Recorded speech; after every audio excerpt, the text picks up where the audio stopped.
I was driving home from work and needed to stop by the Red Cross to donate blood, which I do about once every 3 months.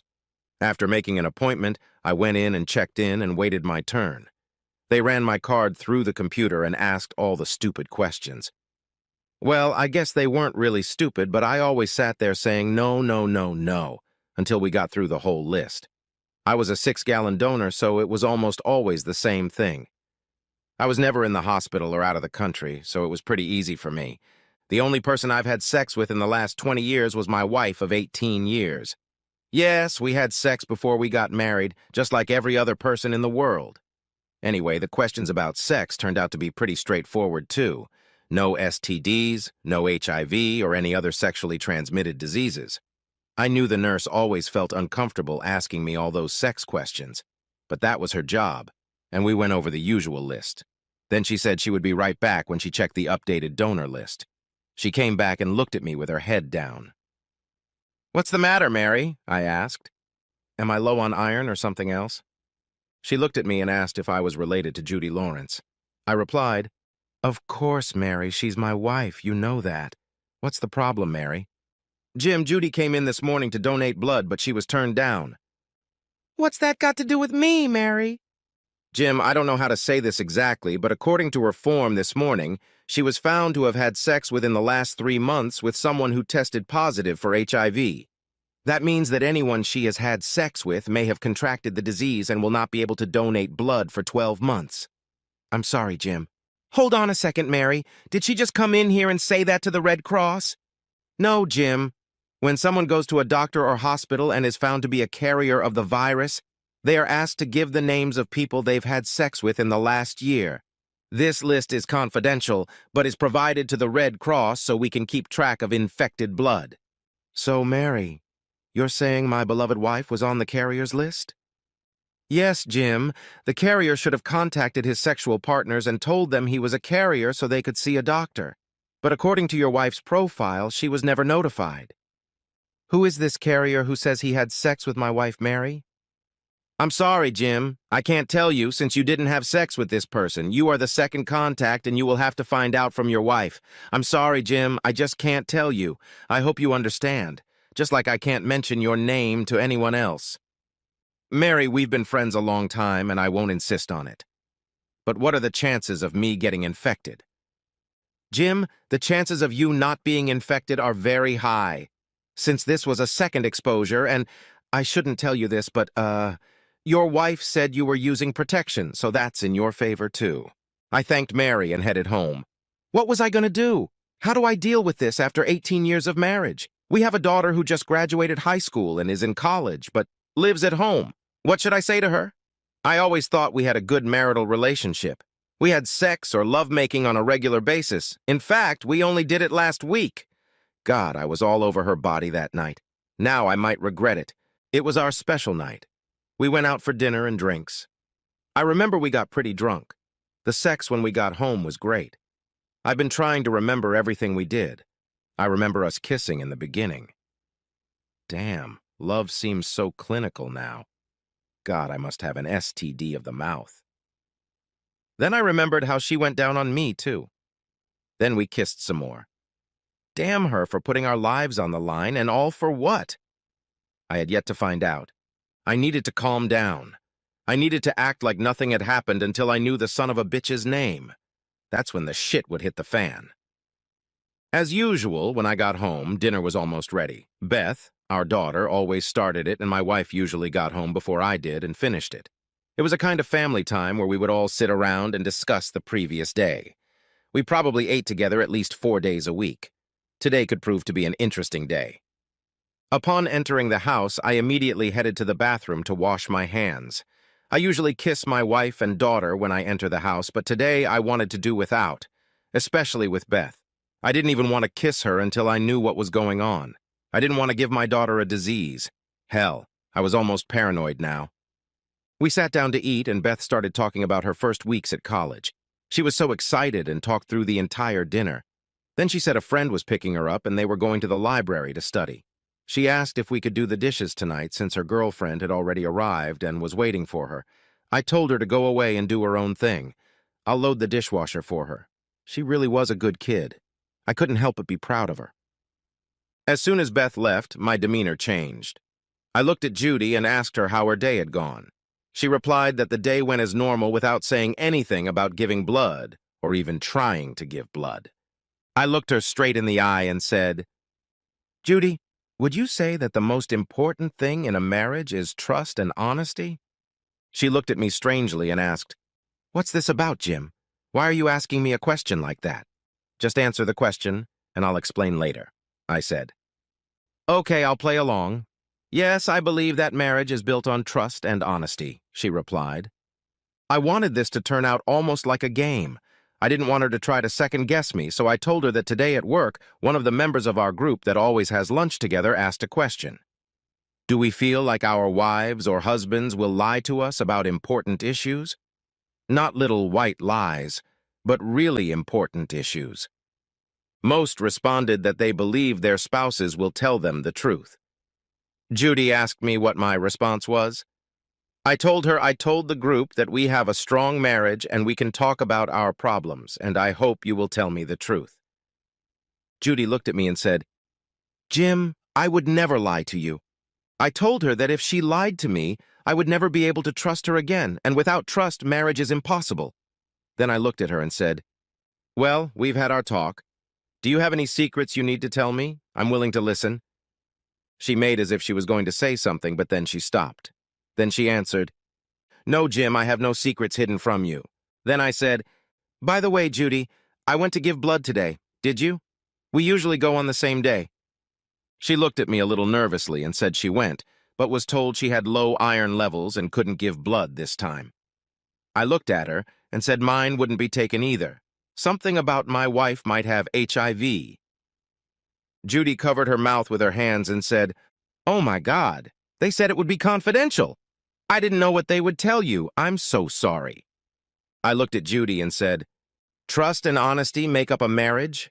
I gave you every chance to tell, and you're still keeping it from me." "Who the hell have you been sleeping with that you're willing to sacrifice your marriage for this and possibly give us STDs?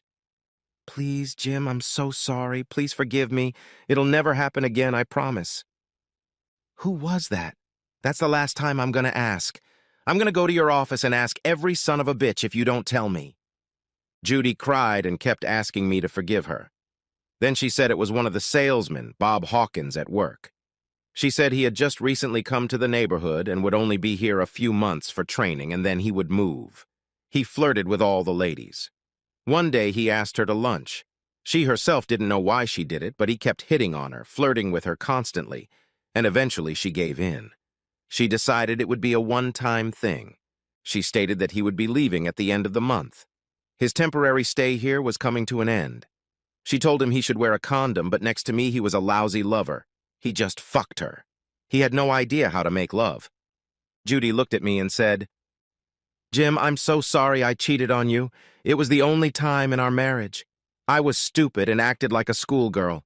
I promise you from the bottom of my heart that I will do everything I can to make it up to you. Please forgive me." Judy, at the beginning of our conversation, we both agreed that trust and honesty were necessary to save a marriage. You violated both. Even after I gave you a chance to tell me the truth, you still lied to me. Now you say it never happened before. Since you lied to me now, right to my face, there's no way I can tell the difference between your truth and your lies. You just ruined our marriage. For both our sakes, I hope your lover did wear a condom and it was enough to keep us both from contracting HIV. Judy sat on the couch and cried while I went and packed myself a couple suitcases. I told her we could file for divorce for no reason at all. We both had good jobs and were supporting ourselves. We could split all our assets 50-50. She could support Beth and I could take care of her college education. I told her she could explain everything to Beth since it was her fault and her problem. I will contact my attorney and he will contact her. Getting into my car, I drove away crying. Outwardly, I kept my cool, but inside I was tearing up. I wanted to throw up. 18 years of marriage to the bottom, and for what? A stupid affair. I rented a room in one of the economy motels for a week. I figured I'd be in better shape by then to know what my plans were. I called my boss and told him I had some personal business to attend to and would be gone for the rest of the week. He said it wasn't a problem and would see me the following Monday. I called the information desk to find out where Bob Hawkins lived. I called his home and was answered by his wife. She asked who I was, and I told her I was from the health department and I needed to talk to him. She said he wasn't home at the moment, but was going to meet a friend at a local pub. She then asked, "What does the local health department want with Bob?" I told her that he has HIV and is spreading it around the neighborhood. We need to know who he has been in contact with. She was stunned and said that we must have the wrong Bob Hawkins, that he wasn't from this area and was married with 2 children. I apologized and said I hoped she was right, but she might want to ask him about it when he got home. The bastard had a family and he didn't even tell his wife about it. What an asshole. I headed to the local pub, which was pretty empty on a weeknight. I spotted a couple in one of the booths and figured it must be Bob seducing someone else's wife. I approached him and asked him if he was Bob Hawkins, to which he replied that he was. I told him I worked for the health department and would like to talk to him on the street if I could. Of course, he agreed and told the woman he would be right back. We were about the same height, only he was about 15 years younger. That's probably what attracted Judy to him. Women like to think they're attractive to younger men. And us older guys, screw that. That made me even angrier. I had an old pair of brass knuckles I bought at a garage sale. You don't see many of those anymore. When we pulled into the parking lot, I slapped him on the wrist. I didn't say a word to him except to call him an asshole and a bastard. I proceeded to beat him to a pulp, mostly on his body. I kicked him twice on or near his balls. Then I kicked him in the jaw one more time. I think I broke it. I was ready to go to jail for that. It was what I had to do. As he lay there bruised and battered, I looked around, saw no one, so I walked to my car, went back to the motel, and cleaned myself up. I did my best to make sure there was no blood on me. I didn't want to take any chances with HIV. The next day, I heard on the news that a man had been beaten to a pulp in the parking lot of a pub in a Lower East Side neighborhood. There were no witnesses. The victim had several broken ribs and his jaw. He was unable to speak due to his mouth being jammed with wire binding his jaw. They said he had other injuries but didn't say which ones. I was hoping they would have to pull his balls out of his ass. From reports, no one in the pub seemed to notice anything strange. I guess the woman was married and didn't want to get involved. The bartender said he didn't see anything unusual. I contacted my solicitor and made an appointment to see a doctor. The next day, I talked to Beth and she was in tears and said her mom had told her the whole story and wanted to know if I could forgive her. I told Beth that the pain is all too real now. I'm going through a divorce, but she can contact me anytime. I told her to take care of her mom and make sure her mom was seeing doctors. It's been about 6 months. I went through with the divorce. It was finalized, and so far neither of us have any signs of HIV or any STDs. We were lucky. Not every person is as lucky as we were. Bob's wife filed for divorce after being tested and is now HIV positive thanks to her loving husband. I have no idea where Bob is now, but he never found out who beat the crap out of him. I guess a lot of husbands were out to get him. Several of the other women in Judy's office were also tested. Their records are being kept confidential. Judy's doing well. She calls me from time to talk and always apologizes for her actions. The problem is that she's lost my trust. As we've discussed, trust is gained, and once lost, it's very hard to regain. I'm fine. Judy kept almost everything except my personal belongings. She took out a second mortgage on the house and paid me half of the net worth of the house, so financially we're both doing okay. I have a small apartment, but it's just a place for me to lay down. I don't have a loving home anymore. We see each other from time to time. We have the same friends who hope that someday we will be together again. At least Judy takes full responsibility for her actions, instead of making a bunch of excuses. Inside, I miss Judy very much. She was the love of my life, and what did she ruin it all for? I know she's asking herself the same question. As for sex, I'm almost afraid to have it anymore. It was one of the most enjoyable things about being in a monogamous marriage.